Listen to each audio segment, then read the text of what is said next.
네, 오늘 아침부터 이제 현대건설의 주가의 상승을 말씀드리면서 이 18조 원 넘는 불가리아에서의 원전 사업을 수주했다. 그러니까 이게 우선협상 대상자로 선정했다라는 내용인데 이게 우선협상 대상자 선정은 거의 뭐 수주했다라고 보면 되는 거예요? 그렇죠. 국회 비준했으니까. 네, 비준해서 이제 4월 달까지 이제 협상해가서 네. 이 금액이 서로 이렇게 이제 온당하면 바로 이제 들어가는 건데 이게 1, 2, 3, 4기 그러니까 총 6기가 있어요. 그중에 이제 1, 2, 3, 4기는 이제 옛날에 너무 노후화가 돼서 이제 지금 네. 샷다운이 됐고 그다음에 이제 5, 6기가 지금 현재 가동 중이고 그래서 7, 8기를 만들어야 되는데 7, 8기가 2035년까지 만들어야 됩니다. 그래서 2035년까지 만들려고 하면 지금 공사가 들어가야 된다. 근데 이제 이 금액이 만만치는 않다. 그때 신형으로 만들어야 되고 그래서 이 공사를 많이 해봤던 업체들을 찾아보니까 현대건설이더라.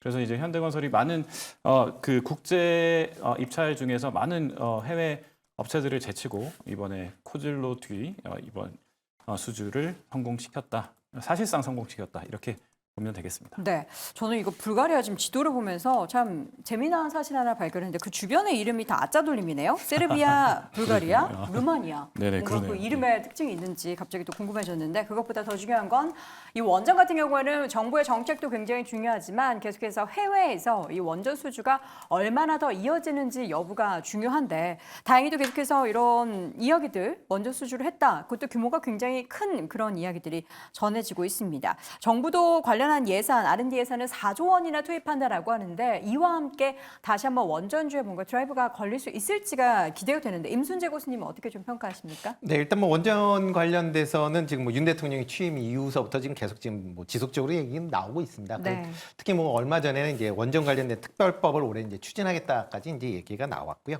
그래서 뭐 정책 그 교체 유무와 관계없이 이런 원전 관련된 뭐 된 부분을 계속 이제 추진하겠다라고 얘기를 하고 있습니다. 다만 이제 이게 이슈가 하루 이틀 나온 게 아니기 때문에 지금 계속 지금 몇 년째 나오고 있는데 실질적으로 원전과 관련된 어떠한 이제 액션은 상대적으로 좀 더디게 진행되다 보니까 투자자 입장에서 보면 이런 액션이 나온다라고 해도 뭐 어떻게 될까라고 좀 갸우뚱하는 그런 상황이 아닌가라는 좀 생각을 해보고 있고요. 특히 이제 원전 산업 같은 경우는 가장 중요한 게 지금 원전에 대한 이제 기술력 뭐 여기 건설에 대한 부분도 있지만 지금 이제 그러니까 고준위 폐기물에 대한 폐기장이 우선적으로 좀 마련이 되어야 됩니다. 그래야만 추가적으로 원전 발전이 가능한 거지 그런 게 선행 조건이 없이 지금 무조건 원전 관련된 분야를 뭐 투자라고 뭐 확대를 하겠다라고 하게 되면 상당히 좀 제한적일 수밖에 없다라는 것도 아마 원전 투자할 때 같이 좀 보셔야 될 것 같고요.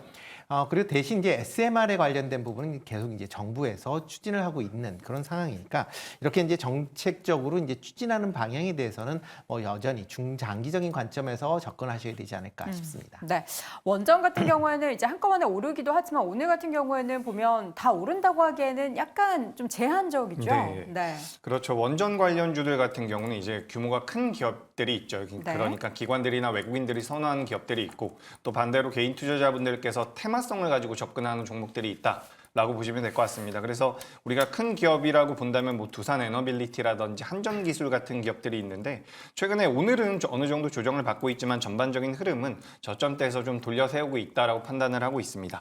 그래서 좀 원전 쪽에 대해서 긍정적으로 보신다라고 한다면 관심을 가져보시는 게 좋은데 네. 저는 개인적으로 원전에 대해서는 좀 좋은 점수를 드리고 싶습니다. 지금 최근 우리나라 시장의 주가 흐름을 놓고 본다면 정부에서 드라이브 걸고 있는 쪽에 대한 자금이 계속해서 유입이 되고 있다는 부분이죠. 오늘 이제 저PBR 관련주들이 어느 정도 차익이 나오고 있지만 저PBR이라든지 비대면 쪽 같은 경우도 정부에서 강하게 정책적인 드라이브를 걸다 보니까 주가의 변동성이 많이 나오고 있습니다. 근데 그런 것들을 우리가 따져봤을 때 현재 원전 쪽에 대한 정부의 방향성은 확고한 상태이기 때문에 원전 쪽에 대한 관심은 계속해서 필요하다라는 말씀을 드리고요. 네. 규모가 작은 기업들 중에서는 뭐 테마성을 가지고 있는 기업들이 많죠. 보성파워텍이라든지 에너토크 그리고 지투파워 같은 기업들이 있는데 저는 뭐 올해 내로는 당연히 변동성이 한 번 정도 나올 거라고 보고 있기 때문에 네. 관심을 좀 가져보셨으면 좋겠고요. 이 원전 쪽에 대해서 큰 흐름에서 한 가지 말씀을 드려보자면 지금 러시아와 우크라이나 전쟁이 발발하면서 유럽 쪽에서 이 에너지 자립에 관련되어 있는 관심도가 굉장히 많이 올라왔습니다. 근데 우리가 신재생이라고 말하고 있는 태양광이나 풍력 같은 경우는 에너지 수급 자체가 안정적으로 진행이 되지 않기 때문에 원자력 발전에 대한 필요성이 계속해서 대두되고 있다는 부분이죠. 그래서 뭐 가동을 중단했었던 원자력도 계속 다시 한번 재가동에 들어가고 있는 부분이고 계속해서 건설량을 늘려간다라고 하고 있기 때문에 우리나라가 어쨌든 전 세계적으로 원전과 관련되어 있는 기술력은 굉장히 뛰어납니다.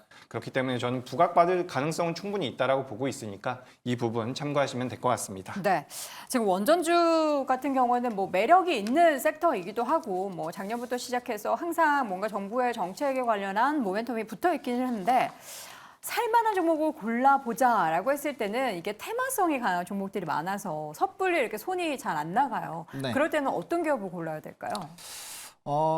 뭐 이제 그건 관점에 따라 좀 다를 것 같아요. 진짜 원전 산업을 정말 중장기적으로 좋게 보시는 분들은 뭐 두산 에너빌리티 같은 당연히 대형주를 보시는 게 맞고요. 네. 그다음에 그런 이제 이슈가 딱 터지고 나서 뭐 이제 단기적으로 이제 대응해야지라고 한다면 당연히 소형주에서의 또 수급이 쏠리는 종목으로 가시는 게 맞겠죠. 근데 이제 원전이 참 애매한 것 같습니다. 뭐 일단 말씀 주신 것처럼 정부 정책으로 드라이브가 걸리는 쪽이 지금 굉장히 잘 움직이는 것도 많고 원전 자체가 우리나라가 굉장히 경쟁력 있는 것도 맞아요. 네. 근데 풀리지 않는 숙제가 있죠. 웨스팅하우스와의 그쵸. 이런 지재권에 대한 부분들이 명확하게 해결이 되지 않는다면 또 최근에 체코 정부에서의 원전 수주 관련된 부분에서도 지금 되게 애매한 흐름들이 유지가 되고 있잖아요. 이게 4월 15일에 대한 또 입찰 제안서 또 기한이 있기 때문에 네. 그런 것들에 대한 결과에 따라서 달라질 수가 있기 때문에 일단은 원전이 또 그리고 대규모 수주 뭐 이런 얘기가 나오지만 항상 끝으로 다 이제 결과치가 나온 건 거의 없거든요.